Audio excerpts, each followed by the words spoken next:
디지털 배움터 심화 인공지능 이해 외출하기 전 생긴 나의 습관. 오늘 날씨 어때? 오늘의 날씨를 알려드릴게요. 인공지능은 컴퓨터의 판단을 거쳐 스스로 행동하도록 만드는 기술입니다. 다양한 분야에서 활용되고 있는 인공지능. 우리의 상상하던 것은 현실이 되고 있습니다.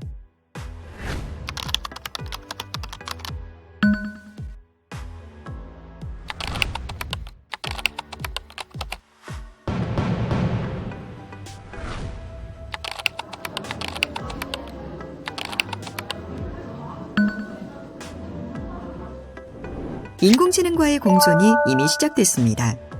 여러분은 인공지능에 대해 얼마나 알고 계신가요?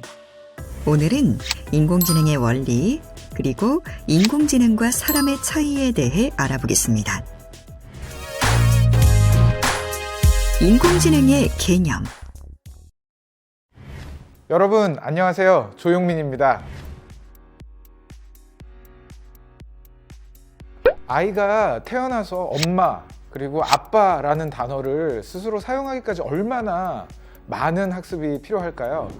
사실 아기는 말을 하지는 못하지만 태어난 지 며칠 되지 않아서도 엄마와 다른 여성의 목소리를 구별할 수 있고요. 한 2주 정도가 지나면 그때서 아빠와 다른 남성의 음성을 구분할 수 있게 된다고 합니다. 그리고 한 4개월에서 6개월 정도가 또 지나면은 마마마마마 뭐 이렇게 파파파파파 이런 거 있죠. 이런 옹알이를 사용을 하고요. 1년이 지나면 100개 정도의 단어를 또 알게 된다고 하네요. 그리고 3년 정도 지나기 시작하면서 문법을 구사한다고 합니다. 이렇게 사람의 지적 능력은 주변인이 사용하는 다양하고 복잡한 음성의 언어를 학습하면서 발달하게 됩니다. 인공지능은 이 같은 인간의 지적 능력 중 일부 또는 전체를 컴퓨터를 이용해 구현하는 지능입니다. 이는 학습으로 가능합니다. 인간의 지적 능력이나 지적 능력이라고 할 만한 것을 컴퓨터에 인위적으로 부여하는 것이죠. 그래서 인공지능을 Artificial Intelligence 혹은 Machine Intelligence라고 부르기도 하는 거죠. 즉, 사람의 지능이 다양한 경험, 학습으로 성장하는 것처럼 인공지능은 인위적으로 학습하면서 그리고 그 학습한 내용을 바탕으로 판단하는 것입니다. 인공지능은 다양한 데이터를 통해서 경험과 비슷한 학습을 하고요. 학습한 내용을 바탕으로 새로운 상황에서 문제를 해결할 수 있는 판단 능력을 갖춘 알고리즘입니다. 그리고 이를 위해 지치지 않고 다양한 학습을 할 수 있는 딥러닝 기술이 필요한 것이죠. 인공지능은 하나의 알고리즘이기 때문에 판단을 실행하기 위해서는 외부 환경을 인지하고 행동할 대상이 필요합니다. 이 대상이 외부 환경을 센서로 감지해서 알고리즘에 알려주고 다시 또 알고리즘이 제시하는 행동을 실행하게 되는 겁니다. 이렇게 외부 환경을 센서를 통해 인지하고 행위자를 사용하여 상호작용하는 시스템을 에이전트라고 합니다.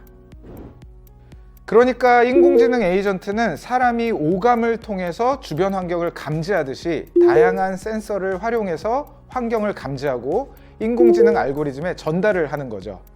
그래서 명령을 받아서 결국 행동하는 의미라고 생각을 하시면 되는데요.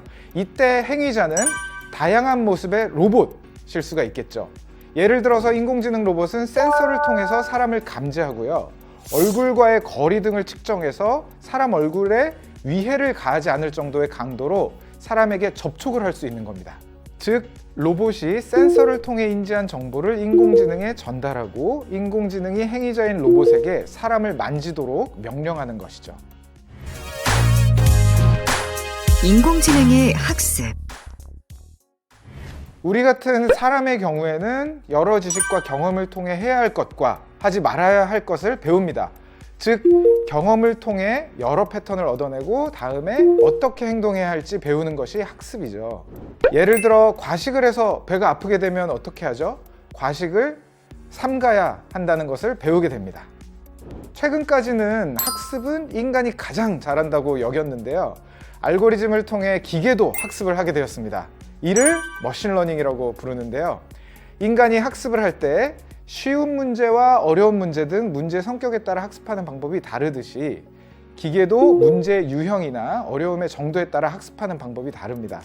쉬운 문제는 간단한 학습으로, 어려운 문제는 조금 더 다양하고 복합적인 방법으로 해결하는 것이죠.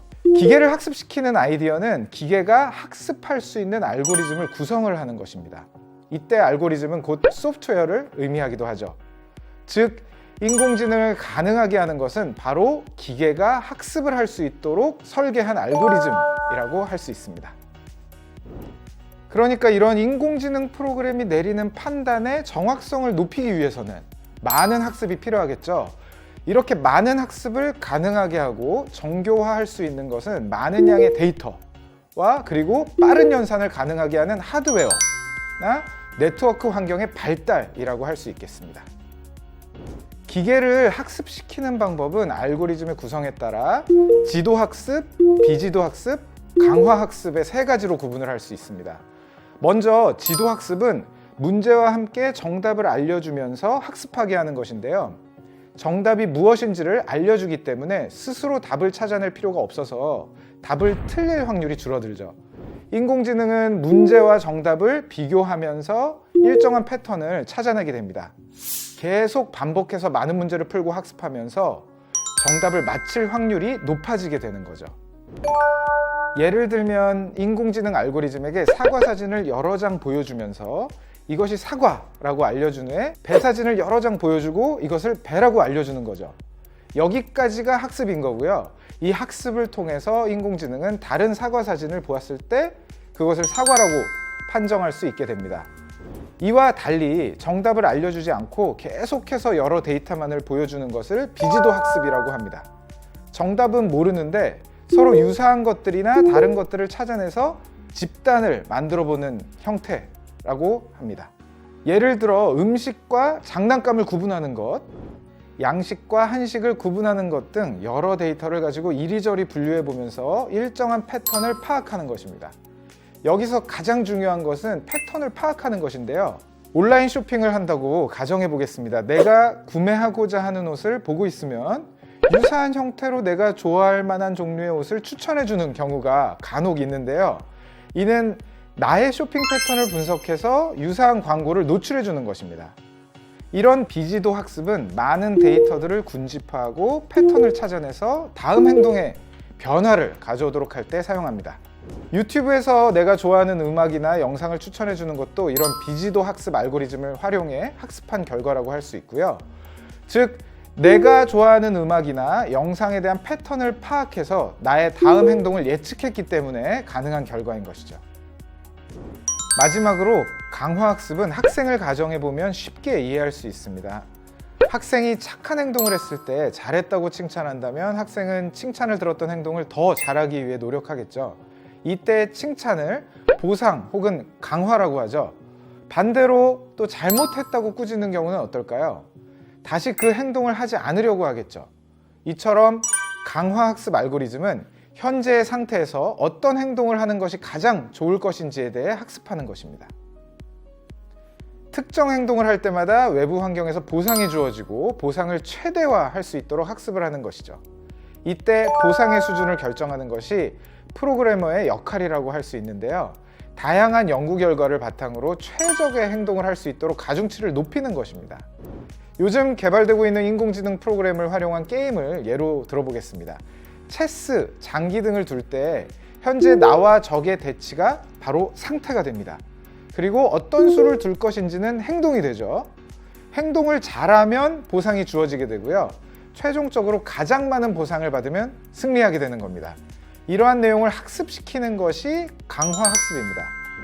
다양한 강화학습 알고리즘은 입력한 문제에 대해 더 좋은 답을 찾아갈 수 있어서 기계 번역, 상품 추천, 질병 진단 등 다양한 분야에 활용되고 있습니다. 한 걸음 더 인공지능 프로그램 학습시키기. 여러분, 티처블 머신은 지도학습을 체험해 볼 수 있는 사이트인데요. 컴퓨터 환경에서만 사용이 가능하니까 컴퓨터로 티처블 머신 사이트에 접속해 보세요. 이 사이트에서는 인공지능 프로그램에 사진, 소리, 동작을 선택해 학습시킬 수 있습니다. 초보자는 이미지를 학습시키는 것을 권장드립니다. 지도학습은 정답을 알려주는 방식으로 과일, 컵, 문구류 등과 같이 집단을 구분할 수 있으면 학습시킬 수 있는데요. 학습시킬 데이터의 양은 많을수록 좋으니까 100개 혹은 그 이상의 데이터를 학습시켜서 더 높은 학습 효과를 만들어 보세요. 그럼 오늘 학습한 내용을 활용해서 지도학습으로 이미지를 학습시켜 볼까요? 두 종류의 과일 이미지를 집단 1과 집단 2로 구분해서 학습시켜 보겠습니다. 먼저 티처블 머신 홈페이지에 들어가셔서 Get Started를 클릭하시고요. 이미지 프로젝트를 선택해 주세요. 그리고 학습시킬 데이터의 클래스, 즉 집단을 구분해 주시면 됩니다. 어떤 과일을 클래스 1에 배치할 것인지 결정하는 것입니다. 클래스 1에 배치할 과일을 정하셨다면 클래스 1을 클릭하시고 빈 창에 사과라고 작성하신 뒤에 학습시킬 방법으로 웹캠을 선택하세요. 그리고 카메라를 사용해야 하니까 카메라 사용을 허용해 줍니다. 이제 웹캠을 통해서 사과의 다양한 면을 입체적으로 인식을 시키는 건데요. 사과를 전체적으로 한 바퀴 돌려가시면서 꼼꼼하게 인식시키도록 하세요. 이미지 업로드를 통해서 데이터 추가도 가능한데요. 추가하고 싶은 이미지를 선택하시거나 캡처에 저장해 놓고 저장한 이미지가 있는 폴더를 열어서 파란색 부분으로 드래그 하시면 됩니다. 다만 많은 양의 데이터가 필요하기 때문에 되도록이면 웹캠을 활용해서 보다 많은 데이터를 수집하는 것이 좋습니다. 만약 두 종류 이상의 과일을 준비하셨다면 Add a Class를 클릭하셔서 집단 수를 늘릴 수가 있습니다. 각 집단을 생성하고 다양한 동영상 혹은 이미지 자료 업로드를 완료하셨다면 이제 트레이닝을 클릭해서 학습시켜 주세요. 모델을 모두 학습시킨 후에는 익스포트 모델을 클릭하셔서 모델을 검증합니다. 이제 새로운 사과를 카메라에 보여주시고 새로운 물체가 무엇인지를 맞히도록 해서 모델 성능을 테스트해 보시고요. 익스포트 모델을 통해서 모델을 추출하셔서 학습이 잘 되었는지 확인해 보세요. 오늘 배운 내용을 활용해 인공지능 프로그램을 여러 가지 데이터로 학습시켜 보세요. 이것으로 인공지능 이해학습을 모두 마치겠습니다. 감사합니다.